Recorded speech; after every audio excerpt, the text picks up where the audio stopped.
Welcome to the Master Your Millions podcast, the show all about your financial potential and leaving a legacy for future generations. Here are your hosts, Jason and Scott Henderson.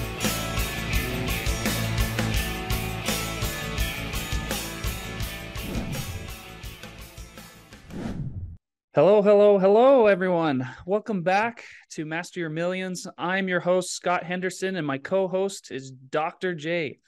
We're experienced investors with a huge advantage of over 100 years of wisdom and experience.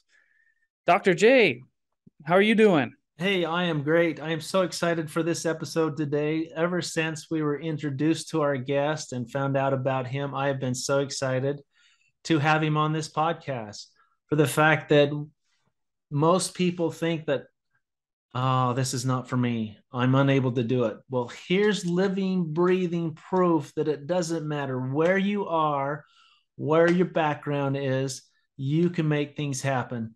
Deven Wohlwend, sorry, I didn't pronounce that very good, is 15 years old and already very successful in investing, currently mostly in real estate. However, he started his investing career back when he was 5.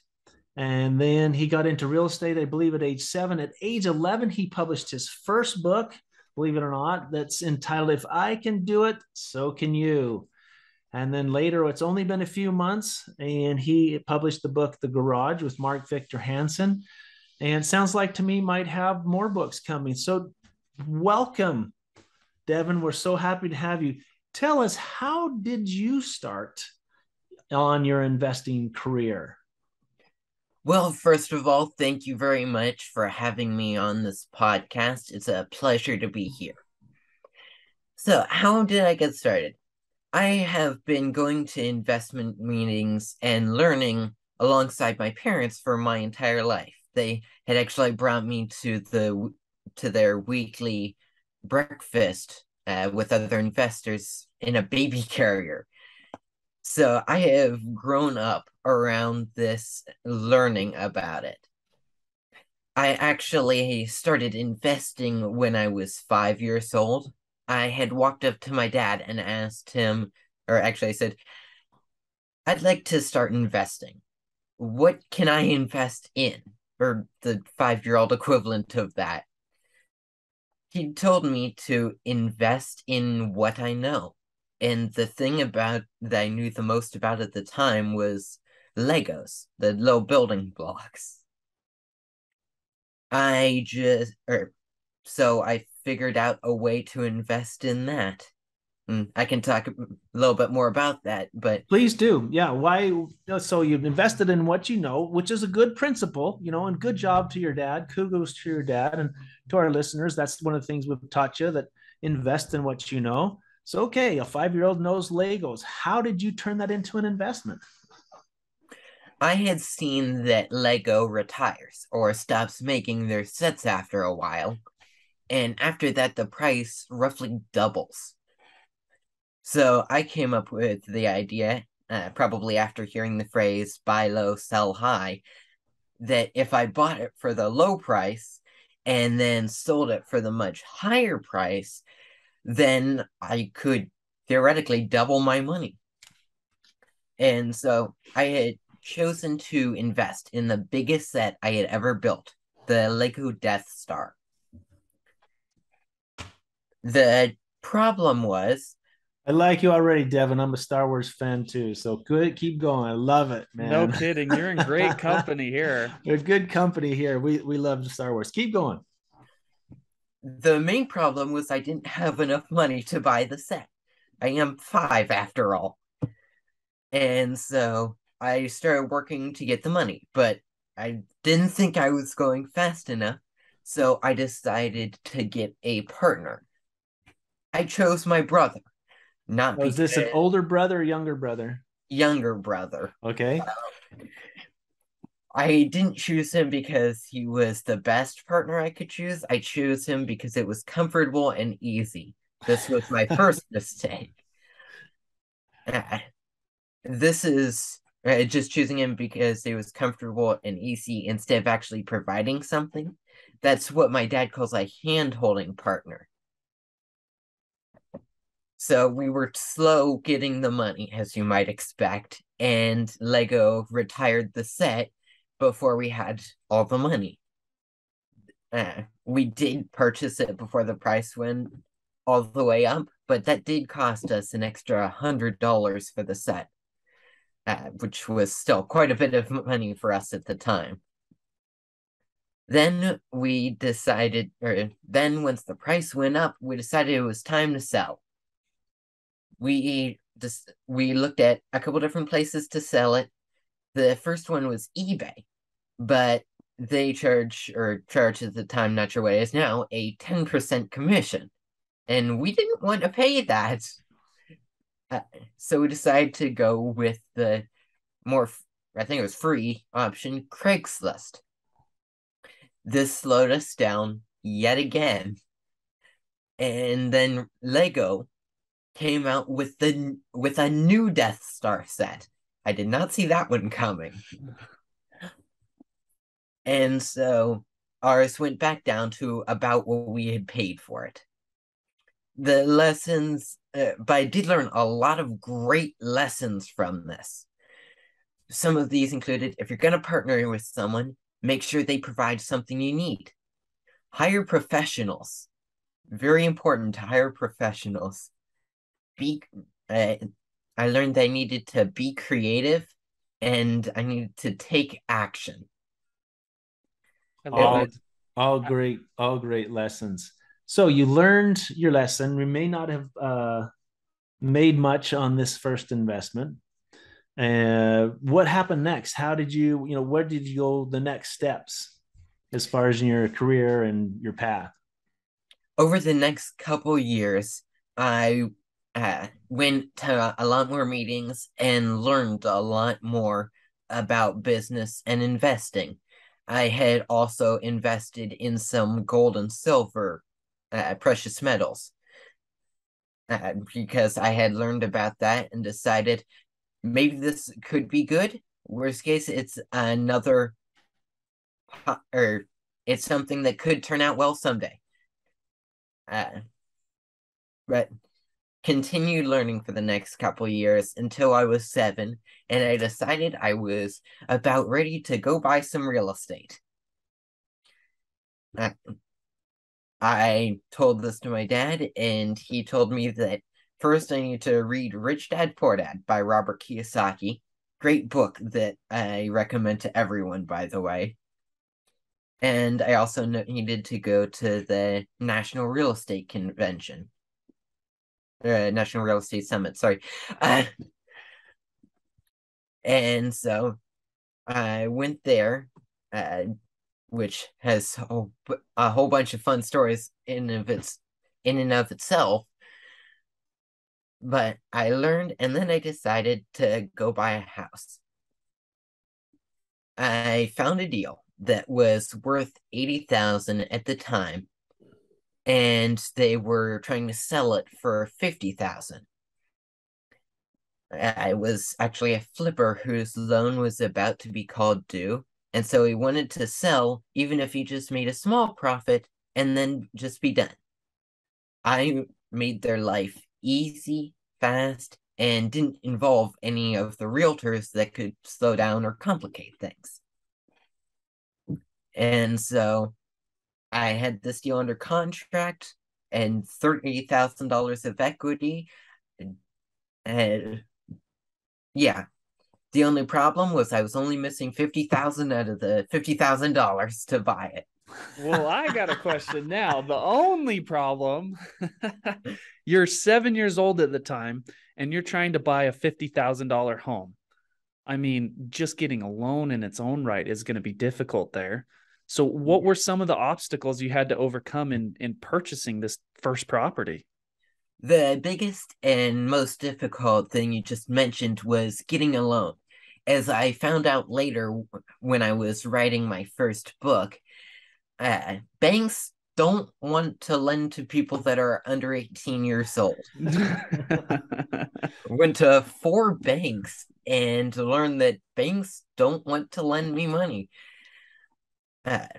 But back when I was buying my first house, I'd actually gotten a small family office type hedge fund to loan on the deal.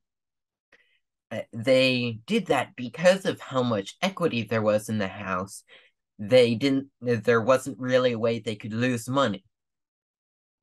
As it also helped that they had seen me going to all of those meetings for years and always dressing in a suit, looking professional, and sitting there and learning. I I love see. it. What was it, a 30-year loan? Was it like a year loan, more like hard money? What kind of loan was it?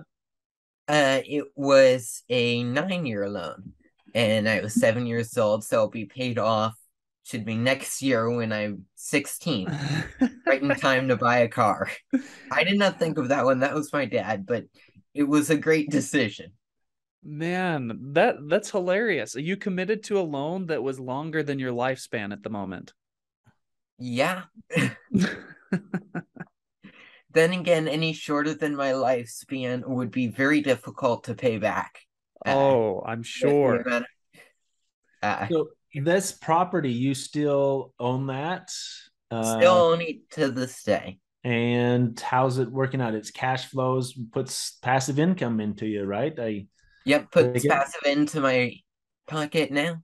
Uh, it wasn't cash flowing as much then. We've had run raises and stuff. Uh, at the time, it was barely breaking even. And so So I just go ahead. I was going to say, management. You're managing it. Who you hired a professional there, like Hired the a lesson. professional property manager um, because I can't drive or couldn't drive then, still can't really drive. I just got my temps a couple weeks or like a week ago. Wow. And you said that you're going to use that to buy a car, right? The cash flow should be enough to buy the car. Yep. Man, your parents had some good foresight, huh? Or maybe you did. I don't know. They were very good at thinking ahead. It was my dad that thought of the thing to buy a car. So let's fast forward a couple of years to book number one, which is If I Can Do It, So Can You. Tell us some of the sort of in a synopsis, if you will, about the book. I mean, great title, by the way. What are some of the lessons that then looking back, you already said a good partner, you hire professionals. What about like coaching or coaches or mentors? Is that something that's been important? And is that part of your book, or tell us a little bit? I had my dad as a mentor. He's been investing for now, I think, over 20 years, maybe. Uh, but since well before I was born. So I learned from him, and he helped teach me and walk me through buying these properties. And I think having a mentor is a great idea, having somebody that can help you and teach you how to get started.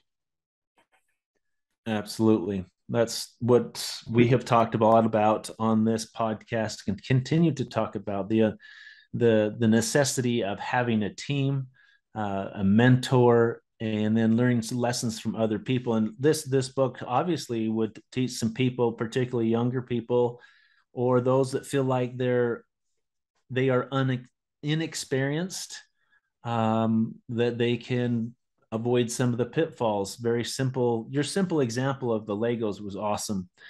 Go then a little bit further, and now we're 15. Your second book was published just a few months ago with Mark Victor Hansen as your co-author, and that's called The Garage. Correctly? Tell us a little bit about it. The Garage is a fictional story about this kid, Atlas Gold, who loves building technology, likes coding, that sort of thing. And he mows lawns for other people in his neighborhood to help pay for some of the stuff so he can do this. Eventually, throughout the course of the book, he makes this drone that can deliver stuff throughout his town.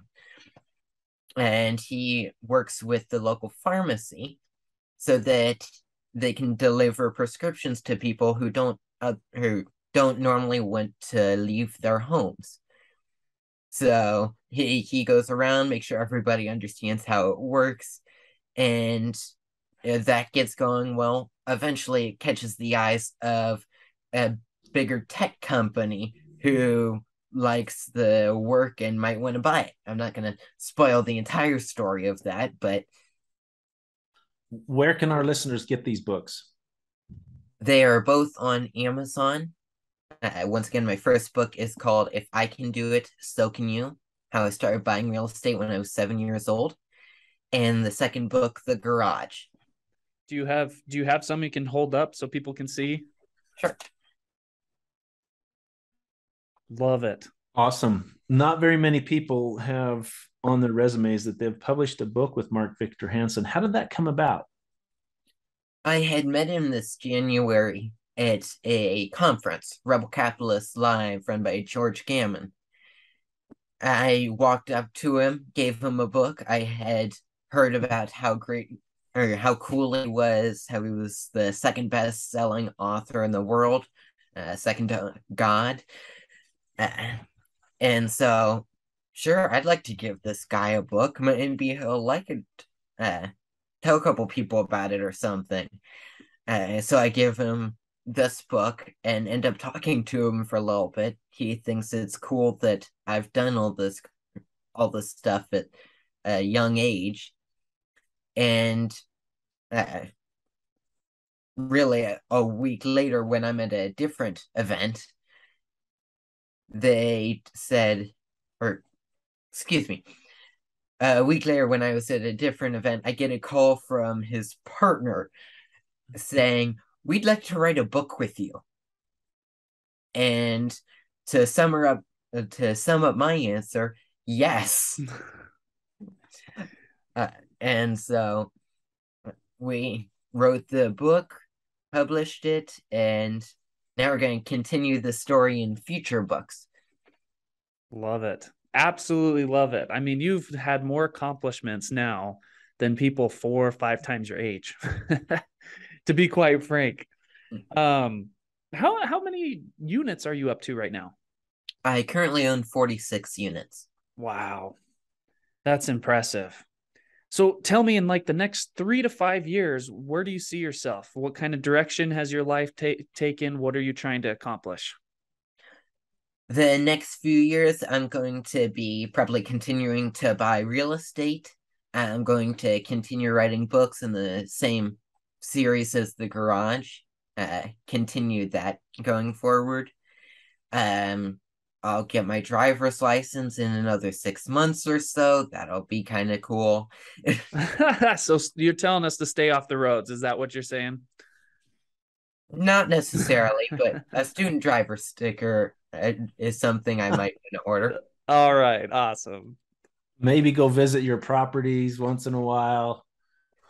It definitely will be easier if I want to go check on my properties if I don't have to have someone drive me. But at the same time, while that's something that is inconvenient, it also means I basically have to use contractors and hire people. I don't have the excuse, well, it's just easier, cheaper, faster, better if I go do it myself. I can't. Interesting lesson there. That being prevented from doing something has actually taught you to do it the best way. That, hire professionals, get it done, move on to the next project. So what advice, kind of including here, what advice would you have for others who want to become wealthy? I mean, part of our podcast is how do you get your millions, and then how do you master them? What advice would you given over your, decade and a half experience of investing? It's really 10 years, but essentially your whole life. What would you say to people regardless of their age? The main thing I talk about in my books, my speeches, these podcasts is, first, be creative. You can do so many more things, have so many more deals, and create much better deals if you are creative enough. And then take action. because you can't get anywhere without taking action. I love it. Scott, any parting words or advice or things you'd like to say? Honestly, this whole story was incredible. A lot of people just get so stuck and have such an analysis paralysis, although you can never correct inaction. What's so neat about Deven is he took action. He can make the corrections. Even when he was young and investing in Legos, he would never have learned from that experience if he had never had that. And that's what's really cool about all of this is just get to work, just start, first step, find a mentor, find someone to invest with even at first. We have a bunch of people that do that with us, and they're able to avoid pitfalls and stuff just starting their journey. So yeah, what about you, Jason? Any other final thoughts from you? No, I don't. I think that we'll look forward to inviting Deven's dad on and get the perspective from a parent's point of view. There's a lot of parents that would be listening to our podcast that would like to know, how did he inspire his son to do that, and how does he get that going? I mean, every dad, me being a dad, wants the best for our kids, and to get them to be creative and to take action is a real trick. And so kudos to you, Deven, and also kudos to your dad for being that kind of mentor to you. We'll give you the last word, Deven. What would you like to have our listeners hear kind of as a parting? For a parting, never live in fear. Many people don't take action because they're afraid something bad might happen. If you never make a decision based on fear, then you won't be held back like so many other people are today. Love Fabulous. it. Absolutely. Thank you, Deven. Fabulous. Deven, if people wanted to connect with you, what would be the best way? Would it just be buying your book or any other ways? Buying my book is a great way to learn from me. I also do pretty much daily Instagram videos at Deven Wohlwend. Okay. Sounds good. So let's spell that real quick. Let's spell that for our podcast listeners. The last name is spelled Wohlwend. So Deven Wohlwend. Is it Instagram? Anything else? Deven for Deven. I know it's weird. Right. No, that's true. Deven. Love it. Okay. Well, if any of our listeners want to connect with us, remember to hit us up on Facebook, Instagram, Twitter, or shoot us an email. Just check the show notes below. Again, Deven, thank you for an awesome interview. And remember, mastering your millions all starts with your mind and your team. Make sure they are the best.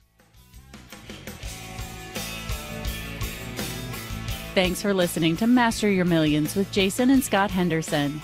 Check the show notes for any links or contact information about today's guest. Make sure to follow the show so you don't miss any future episodes.